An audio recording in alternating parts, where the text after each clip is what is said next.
The Jacksonville Jaguars have played 4 weeks of football so far this season and have started out 3-1. And they've been checking off boxes left and right. They beat an inferior opponent at home in week 1, got their revenge on their hated rival in week 3, and went out to the West Coast and beat a Shanahan-led team outright. Now there's one more thing that has haunted this team for a while now: primetime games. And that is about to get checked off the list as well. That's right, we're going to beat the Chiefs on Monday Night Football.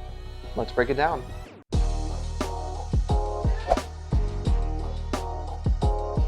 All right, welcome back to the Jags Japan Preview Podcast in Week 5 that we do here every single week. This time we're breaking down a huge primetime matchup, Monday Night Football against the Chiefs. Huge AFC implications down the line, maybe tiebreakers, who knows what goes on. It's a long season. But if the Jaguars pull this one off, especially with just kind of how light the schedule gets later on in the year after the bye, we could be looking up in December and the Jaguars actually have double-digit wins, which would be crazy. That doesn't mean if we, don't win this game, that won't happen. We'll see how the schedule comes out, and, the Jags could be fine. But this is an opportunity to kind of, break the curse of looking awful in primetime games. The Jags have already broken a few curses this year, and it's been a great theme of the season so far. Beating the Texans at home, which we haven't done in 6 or 7 years, that was great. And then going out on the West Coast and beating a team that has had your number for years now. I think I saw the last time they beat the 49ers was 2005. And since Shanahan took over in 2016 or 17, I believe, it's been every time we face them just getting obliterated. And I'm just glad to see us actually buck that trend. I don't care if the 49ers were injured or maybe Jags got, lucky on a few calls. Look, this is football. Like, the ball bounces your way sometimes. As a Jags fan who watches every single game, the ball doesn't bounce our way a lot. And we've also been bad a long time. So I think it's good to get a few breaks. And I think the Jaguars outplayed the 49ers. They didn't deserve to win that game. I don't care who was on the field. So it was great to kind of break that curse on the West Coast as well. And the Jags, they have a brutal next 2 games after this one. So, we can't let this strong start slip away, being at 3-1. Win this game, and I think I'm officially all in on this season. Last week I said, the way everything kind of changes, how I look at the Jaguars if they go out and win this game. That still stands. I think they'll play every single opponent close and have a chance to win every single game. But winning this game, the Chiefs are in their element in prime time. This is what they live in. They live under the lights. And the Jaguars only have one primetime game this year. It's kind of their chance to really show the world, who the Jags are. Nobody watches Jaguars games anyway, so this is kind of like their one chance for people actually to watch them. So if they can kind of break that curse and beat the Chiefs in prime time, I expect maybe some special things, kind of how I look at this team going forward. But we'll get into that later. We'll dig into that game. But first, we're going to review a little bit of the Jaguars' incredible win over the 49ers last week.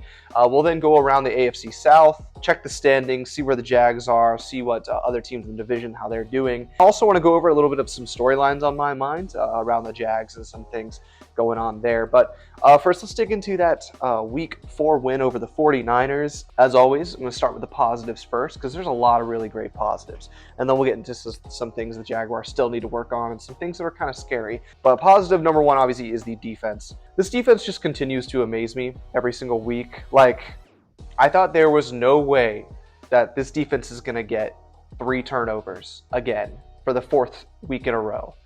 And I was right. They didn't get 3 turnovers. They got 4. Just going down the line on the whole defense. Defensive line was just aggressive, putting pressure on Purdy all day. I know he didn't get sacked a ton, but you could tell he was very uncomfortable in the pocket. And we got close a lot. Stopping the run, that was kind of like my key to the game, is like, don't let them establish McCaffrey in the run game. That opens up everything that they want to do.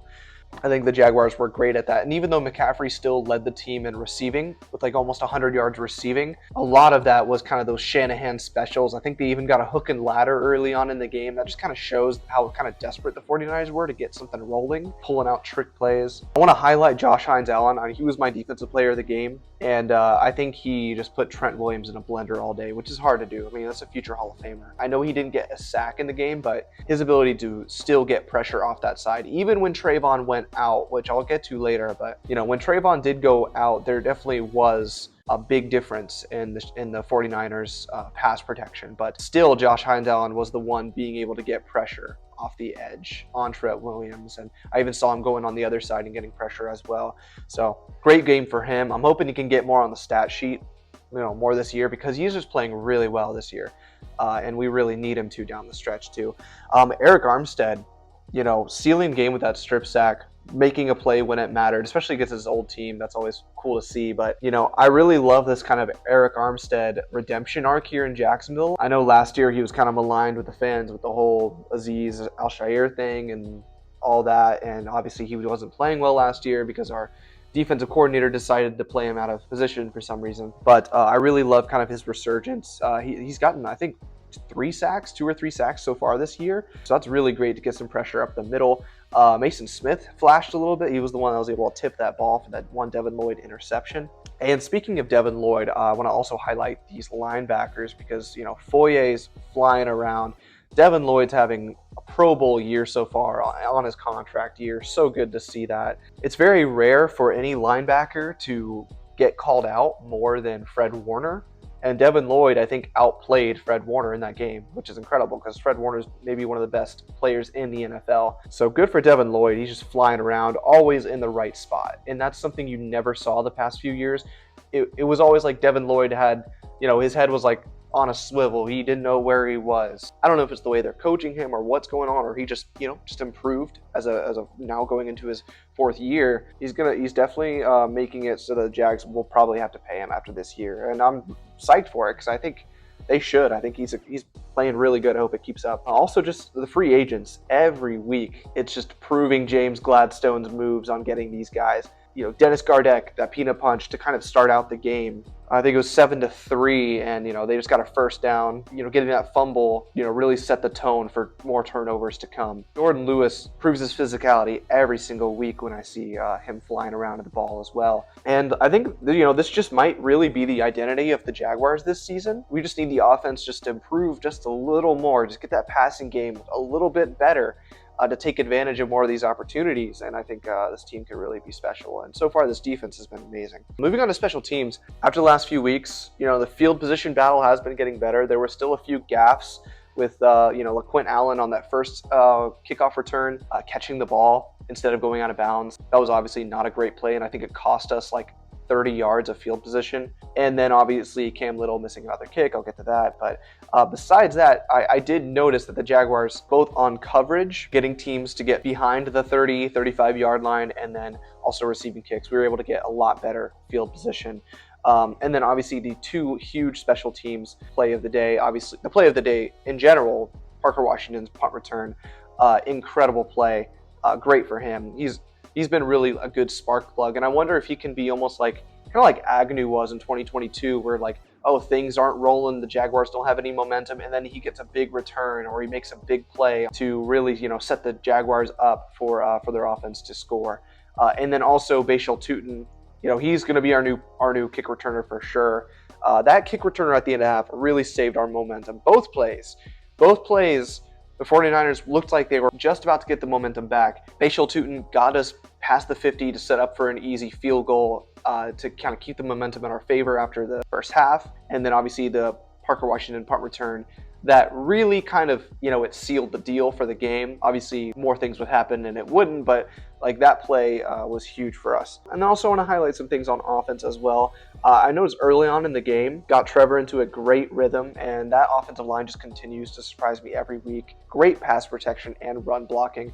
Trevor didn't get touched the whole game, which anytime that happens is just a miracle, especially against, still a really good front in the 49ers, even without Bosa. And the run blocking continues to be dominant, whether it's up front between the tackles or on the outside with Brenton Strange just bulldozing people into the sidelines, and good run blocking from our wide receivers as well.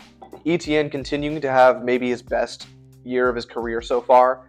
That huge play after the fumble, that 48-yard down the sideline, really just kind of took the soul out of the 49ers stadium and really kind of just set a tone that, wow, the Jaguars might actually be able to pull this off, and they did. I do want to highlight also BTJ.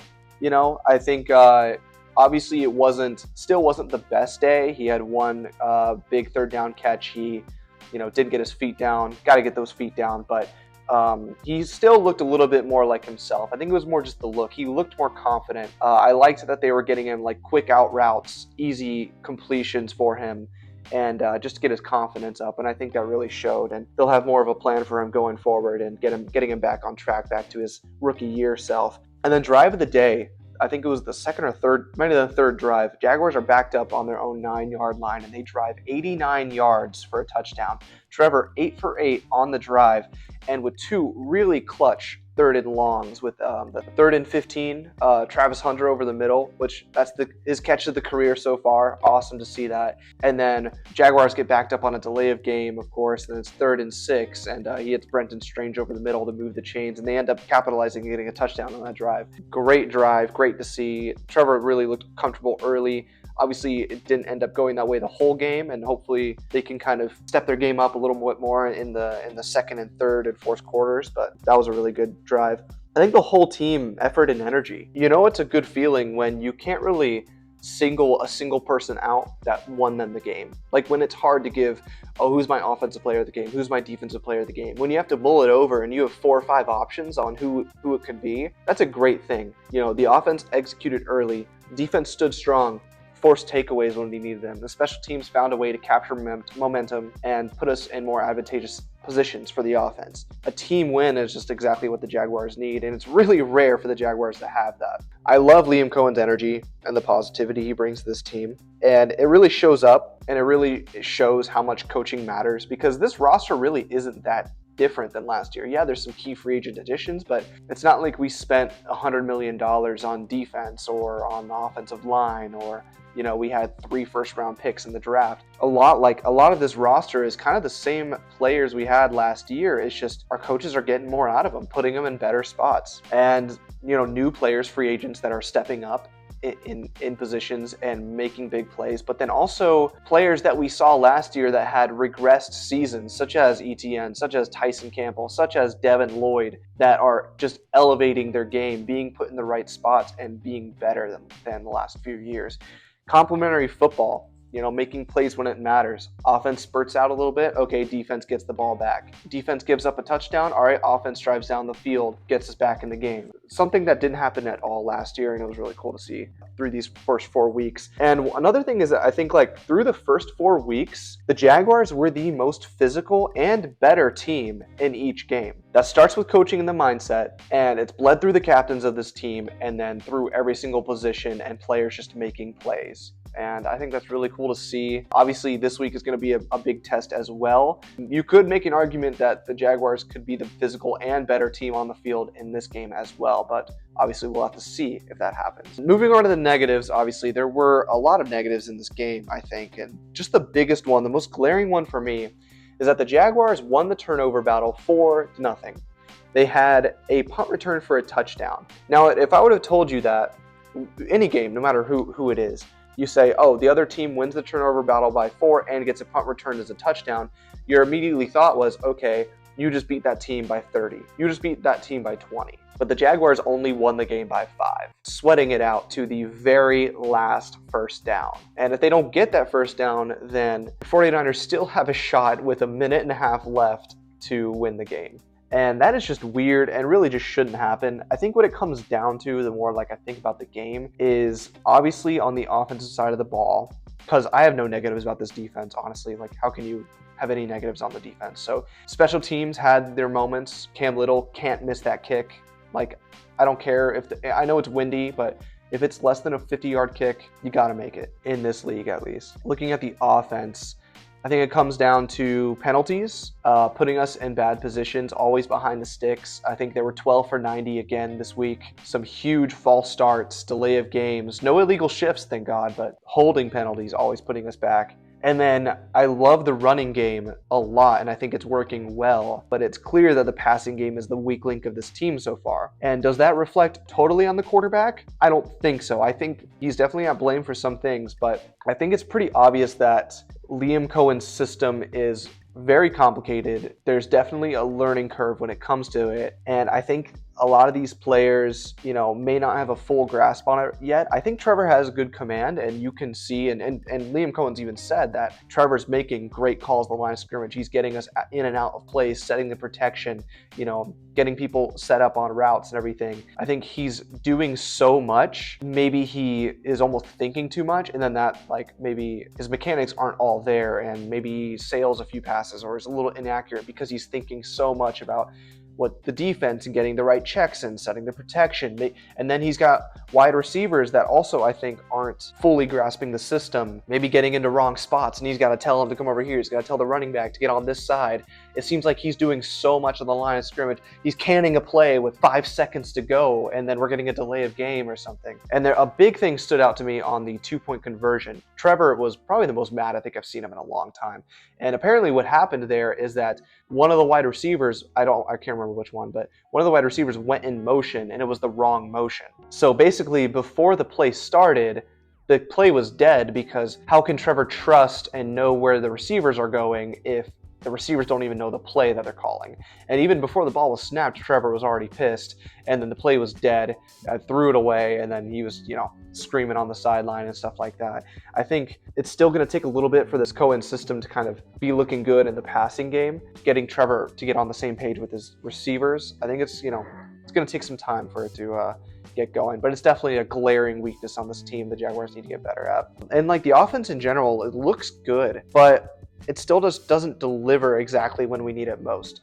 They'll start a drive off and they'll get a few first downs, and then right where on the cusp of field goal range, they'll get a 3-and-out, or they won't stick to the run game, and we do 3 straight pass plays, and someone messes up there. We get a holding call, we get behind the sticks, and then the drive stalls out. We have to punt it to the other team. There's still a few bad decisions by Trevor that really get bailed out from the defense playing really unbelievable. I think that interception that he threw, that they called interference on, that was a little lucky for an interference call, but that would have been a huge play to kind of get the 49ers back into momentum. Offense, the penalties again. With the penalties, it might just be who this team is. They might just be one of those top 5 most penalized teams in the league this year, and they just have to overcome that. And the offense has done a decent job to overcome it on some instances, like the 3rd and 15 back of their end zone. Trevor makes a great play. Delay of game, Trevor finds Brenton Strange over the middle. They can overcome that. It's going to catch up with them eventually. This offense in this passing game, if they don't get back on track, is going to catch up with them eventually, and it's going to lose them games in the future. So that's just kind of some negatives that I wanted to get through. Another thing is injuries. Kind of a negative thing, just the way the schedule kind of worked out, is that there's some really physical games early on in this schedule, and it doesn't even let up in the next 3 games as well. Texans are always a physical matchup, great defense. The 49ers are known for being one of the most physical teams in the league, and the Chiefs, Seahawks, and Rams are all physical games coming up, and I have the feeling it's this is really going to test the durability of the Jaguars, and we'll know more this week about, what the Trayvon Walker situation. Are we going to get De'Ami Brown back? And I'll break that down later. But, it's really testing the Jaguars' physicality. Jaguars are coming out on top of it, thankfully, but not at the cost of getting dinged up in some areas that I think they really need going forward. But big picture, winning this game, Jaguars are 3-1, and I think they haven't even peaked yet. They may have peaked on defense. I don't think this defense can still keep up 3-4 turnovers a game all year. That would be insane. That's not going to happen. At some point, they're going to regress, have a game where they don't have a turnover, or they only get 1 turnover. In that case, is the offense going to be able to step up? So we need the offense to kind of improve more, and I think it will, because I think what they have is fixable. I think it's mostly just learning the system more and Trevor getting more comfortable and more trust with his wide receivers. It may not happen immediately, but I think later down the road, I think once we get into maybe late October or November, I think we're going to see the offense starting to carry this team, like I thought they would in the beginning of the season. But either way, the defense is just putting us in amazing positions to win every single week, and I'll take that for now, even if some may call it lucky or something like that. Sometimes the ball bounces your way, and this year the ball is bouncing the Jaguars' way, and getting off to a good start is great for the Jaguars. I think this win is just huge for the team, for the confidence of the team, for the schedule going forward, and just also for this fan base to kind of believe again. I think this is at perfect timing right before that Monday night game, that maybe a lot of people that were maybe on the fringes of buying tickets see the Jaguars win out west and say, you know what, I'm going to go out there. Even though I know the tickets are expensive, I'm going to support the team because I believe in them this year. That I think that is real, and I think we can definitely see that going forward. And after 4 weeks, you can definitely get a sense of who teams are. Weeks 1 and 2 are always kind of weird stuff happens. You don't know how good or bad teams are. But after 4 weeks, you kind of get a sense of who teams are. And I think the Jaguars, despite the offensive passing game struggles early on, I think will get better with time. But Jaguars are a physical football team in every sense of the word. Their defense is ferocious and gets turnovers.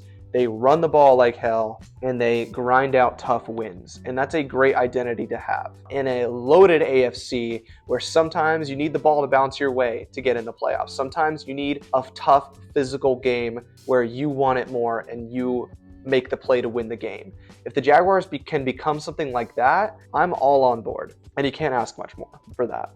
Okay, moving on to a few storylines. I want to key in on a few things. Trevor Lawrence. We always got to talk about him. He's the quarterback, and I feel like he's always got a little bit of a negative connotation to his name for a while now. And I think it's kind of something really weird going on with the kind of perception about Trevor around the league. And it's like every time I see kind of a national head, that comes out and talks about Trevor Lawrence, I feel like they always say the same thing.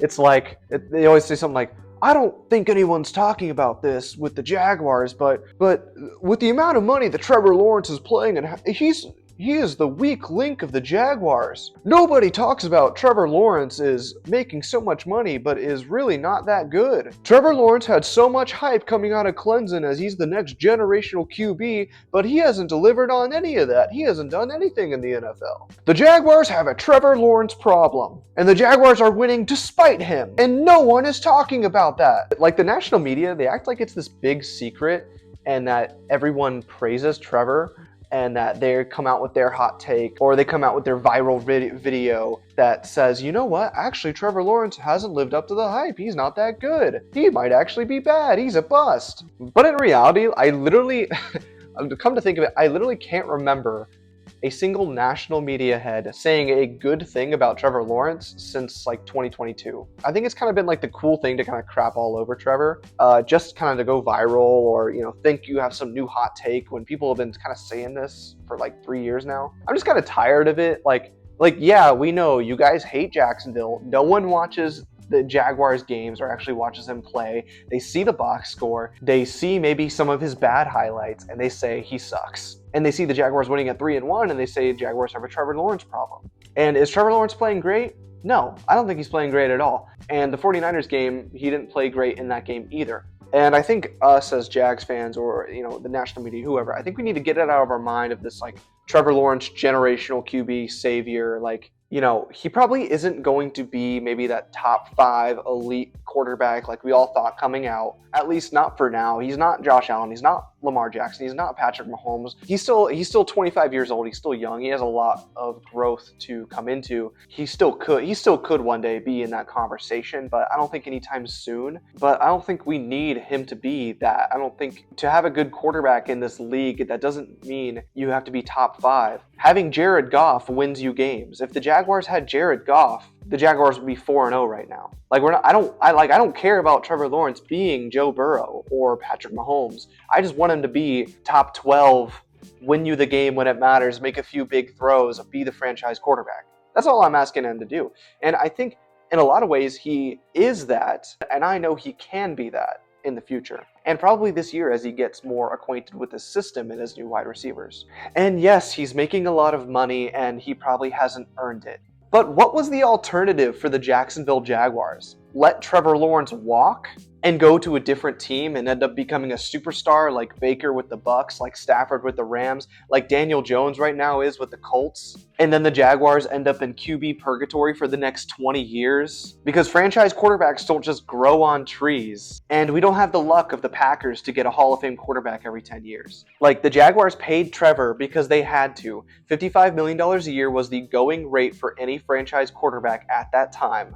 And in 2 or 3 years, $55 million will be cheap for a quarterback. $55 million won't even be that bad, and Trevor is only 25 years old and still progressing in his career. And he's got a lot of room to develop on this offense. After this year, Houston is probably going to pay CJ Stroud $60 million a year. Not because he's earned it, but because that is the market price for a franchise quarterback. And Houston isn't just going to give up on their number 2 overall pick and let him walk just because he's not the next Peyton Manning or Tom Brady. Like I said, if Trevor is just a game manager this year, that's fine. He needs to cut back on the mistakes. He needs to be a little bit more clutch. But if we can get Trevor just to be at Jared Goff level this year, I think the Jaguars can legitimately make a run. And I actually think he's playing pretty good so far this season. I think he, like I said, he just needs to limit the mistakes, the bad plays, and I think he just needs to develop more in the system because it's obvious that he doesn't really trust everything that's going on with his wide receivers. And I think as we continue to build more around him, gets more comfortable in the offense, he'll be fine. And also, if you watch football enough,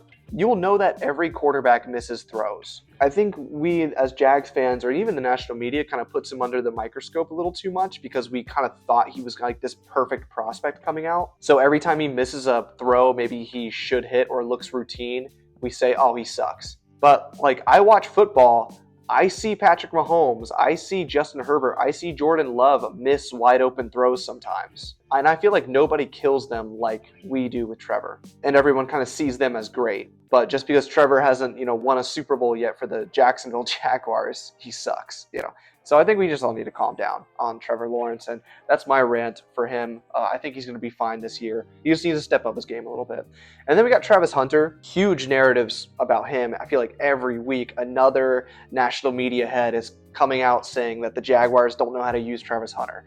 And I think it's like every week until Hunter has a huge game or something. And yes, he hasn't like wowed everyone, and the usage has been a little less than we thought, and maybe not exactly what we thought. But I think he's going to be fine. I think everyone just needs to relax. I think the Jaguars are doing the right thing by limiting him, actually. I think they're helping him kind of master one position on both sides of the ball. Liam Coen even said, we're probably not going to put a whole lot on his plate his rookie year. Learn wide receiver F, learn this corner position on this side of the ball, and don't think and just be great. They drafted him to play both sides of the ball. All those national media heads that say he needs to pick a side, why? We drafted him to play both sides of the ball. He won the Heisman because he plays both sides of the ball. And it's why he was the number 1 prospect in the entire NFL draft and why he was going to go number 2 overall no matter who was picking him. So I believe what the Jaguars are doing.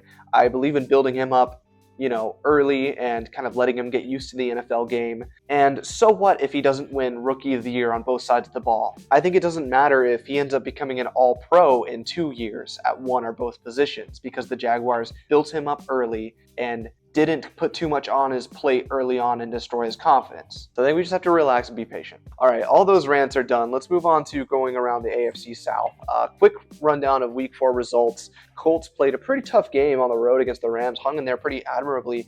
Even though they lost, I don't think this changes how I think about the Colts in any way. I think they are clearly the best team in the AFC South so far this year. But, it's good that they did get the loss. They did totally blow it at the end. But it still does show that, Indiana Jones still has a little bit of New York Giants Daniel Jones left in him, though he still played pretty well. The Rams really caught a few lucky breaks to win that game. The Adonai Mitchell fumble in the end zone was crazy. And then that blown coverage to kind of end the game was insane as well. I'm just curious if the Colts can really keep up this level of play throughout this whole season, or did they just peak early? Will teams start to figure them out later down the road? I think it's really good that the Jaguars aren't playing them until I think like week 13 or something later in the season. It'll help get a lot of film on them and try to figure out, okay, how can we stop this offense that looks pretty incredible? So Colts are 3-1. They're, still top the AFC South for me. And I'll be honest, I didn't watch the Texans and Titans play this week. And really, unless Houston and the Titans kind of dig themselves out of their hole and or we play them later in the year, probably won't watch their games, to be honest. The Texans did pummel the Titans, though, and Titans are just terrible. A lot worse than I actually thought they would be. And I wonder, if this win is going to give the Texans a little bit of life going forward. Are they going to dig out of this hole, or, they do have a tough schedule, or are they just going to kind of keep progressing and go back? So we'll see. Either way, it's clear it's a two-way race in the AFC South. right now. And even though the Jags and Colts, they have the same record, Jags lost to an AFC team, so they're going to be number 2 for now. Honestly, the Colts still just looked like the better team overall through 4 weeks, but still got a long season and things just change week to week. If the Jaguars beat the Chiefs at home, they'll clearly be the best team maybe in the AFC South. And then really quick, before we get to the Chiefs matchup, I know this video is going on a little long, but Liam Coen's whole sign stealing fiasco, I thought this was kind of just a huge nothing story that actually did turn into something. I just think it's kind of funny. Like, sign stealing is literally just good football. It's not cheating. It's not anything like that. It's not like this is Spygate or Bountygate. Like if Trevor Lawrence is at the line of scrimmage and he does this to one of his wide receivers, and that means, do a post route. Teams watch film on that and they see Trevor Lawrence do this and he runs a post route. And then in the game, they see Trevor Lawrence do this and then the guy runs a post and then the team, undercuts the route and picks it off. Is that cheating, or is that just studying someone's tendencies, watching lots of film, making good reads and making good plays on the ball? I think it was kind of uncalled for from Saleh, and I actually loved Liam Coen chirping at Saleh after the game. I love the fire that we kind of see from him, and really cool to see, especially while we're winning at least. All right, finally, Jags versus Chiefs, Monday Night Football. Let's go over to some of the injuries really quick. I mentioned earlier Trayvon Walker left Sunday's game with a wrist injury, and it does seem fairly serious, though they said not season-ending, thank God, but he probably will miss some time, unfortunately. I'm going to go into this game thinking that maybe they rest him this week, even though we really need him out there. Huge blow to the defense if he's not out there. He's been really incredible this year. There's really a difference when he's not on the field. I was really looking forward to him to blowing up Jawan Taylor next week, but just hoping to get some good news on it. It's not too serious, and if he's out, maybe it's just a week or two. Other injuries to look out for are safeties that get pretty banged up. Eric Murray is questionable for the game. I don't believe it's anything super serious, but I hope he gets back soon. He's been having a really good season. And then lastly, they're pretty close to the vest on a lot of these injuries, so it's really hard to tell. Dyami Brown, I don't know if they've ruled him out already. They may have, but I'm hoping the extra week of rest kind of gets him back on the field either this week or next week. But I'm going to go into the game in mind that he is going to be injured and probably be out. The Chiefs, on the other hand, aren't really missing anyone super important. Their corner, Christian Fulton, and their defensive end, Mike Dana, is out. But without that, they still have a really good defense, and their offense is basically almost back to full strength with Xavier Worthy back in the lineup.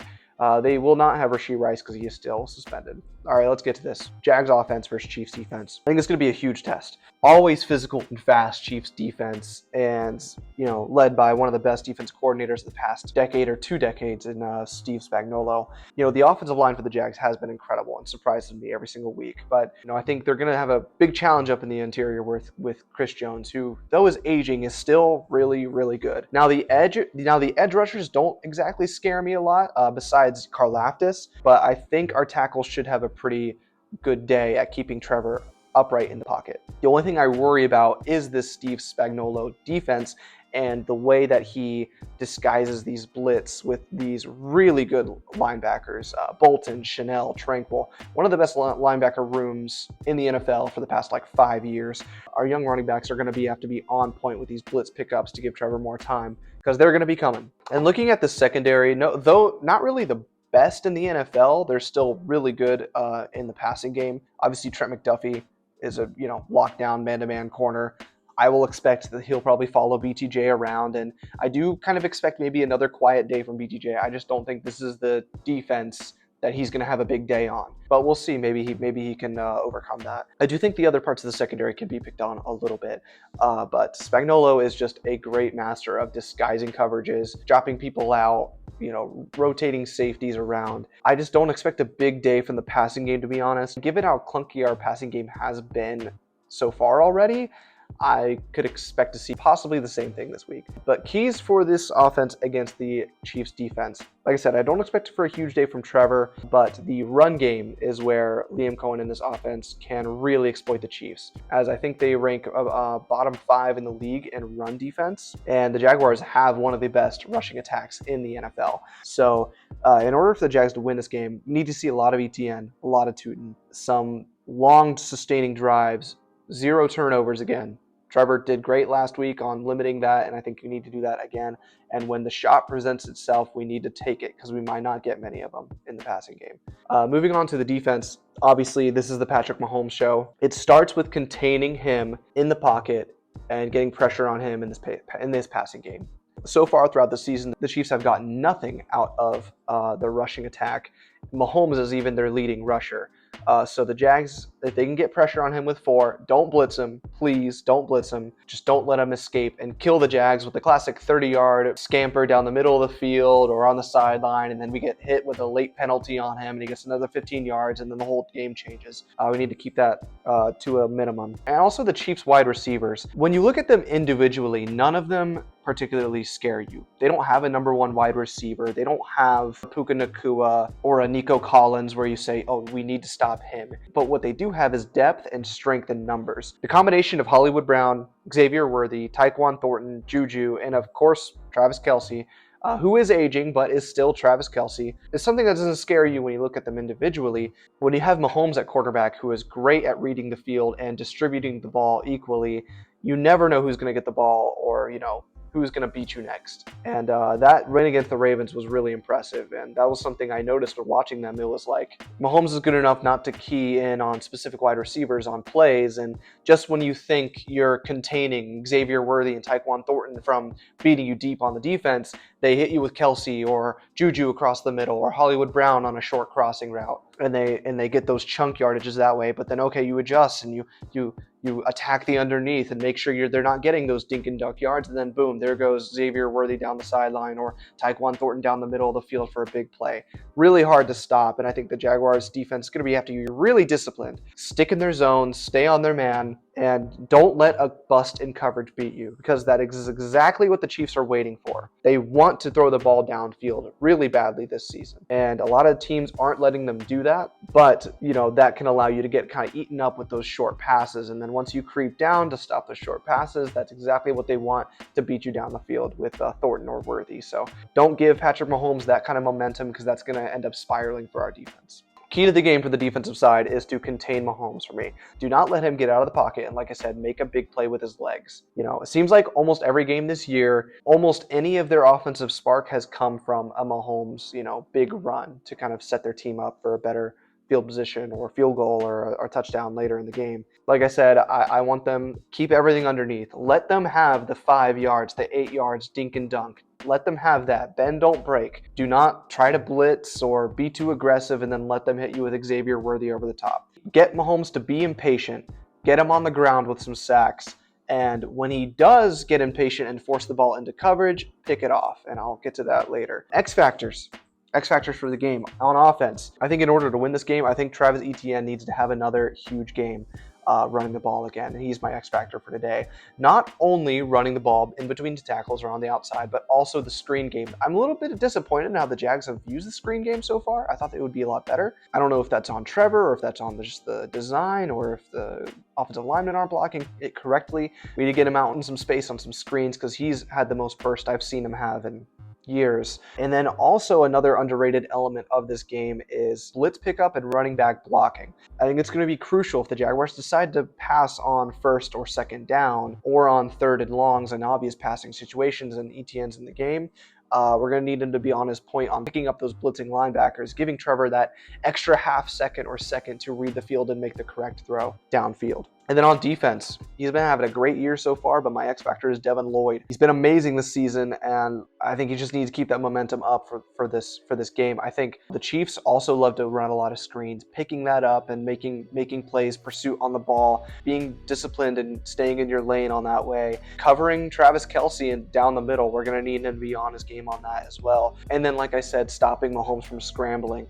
We kind of saw it last week with Brock Purdy. Anytime he got outside the pocket, Devin Lloyd was right there to kind of run him down, to put pressure on him. We're going to need that again, and we're going to need him to kind of read Mahomes quick when he gets out of the pocket, and keep him from making that big play with his legs, and don't get a penalty, don't hit him out of bounds or anything, because that's how the Chiefs win a lot of their games, is because of stuff like that. All right, finally, I teased it earlier in the video. It's time to make my score prediction. Yes, I am giving the Jaguars the win here in a close one at home against the primetime Chiefs. Chiefs 20, Jaguars 23. Now, I'm going to go out on a limb here, and I'm going to say a lot of bold predictions, but here we go. I think the Jaguars, will dominate the game on the ground and control the line of scrimmage on both sides. And I think there's going to be a big day from Etienne and Tootin. And I think Trevor's going to make mistake-free football again and make a few key third down throws that end up getting us in better position to score. The defense, I don't think they're going to get 3 turnovers this week. We'll see what happens.